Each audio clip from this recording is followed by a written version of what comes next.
svi vi radite, naravna stvar. A ja se samo kartam bijem.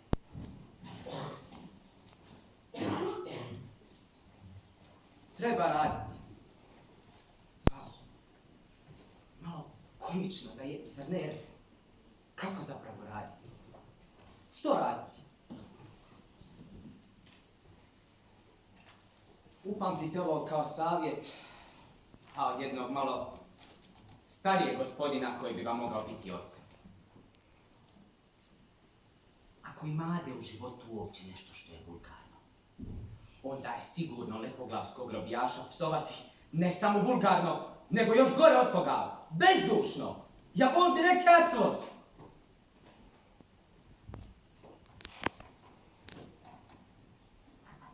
Gospodina, sa mnom govoriti je von oben. To je vrlo jednostavno.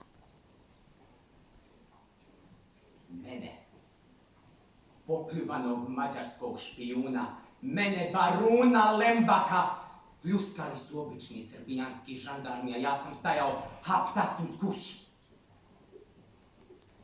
Ali ni kible, ni reki, ni vagoš, pa čak i one pljuske, ništa na svijetu nije me iritiralo tako kao ovaj vaš način, dragi moji. Mene su izvukli na sud. Meni su dokazali da sam špijunirao, a to je bila laž jer sam samo htio ostati vjeran svojoj zakletvi. Pa meni su dokazali da sam primio novce iz pešte. Meni su povlačili po reštima kao da sam kriminalni tip, ali sve to bilo je sprem vašeg načina, apsolutno ništa! Nic!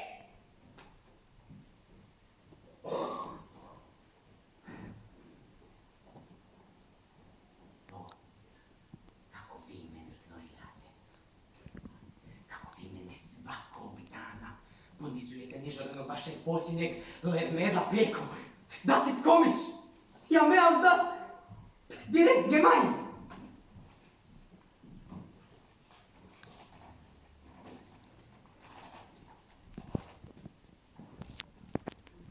Ja sam onaj koji je pod stolom. Ja mašem repom. A vi ste oni koji lupaju po jednom opuštenom robijašu. Ljudi, pa 2,5 godine jeo prežganu juhu u Lepoglavi s kriminalnim tipovima. A vi hoćete da mi tu nešto visoko moralno objasnite.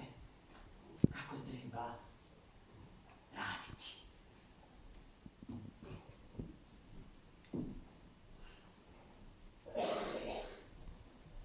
Uostalom, ja sam sve odradio.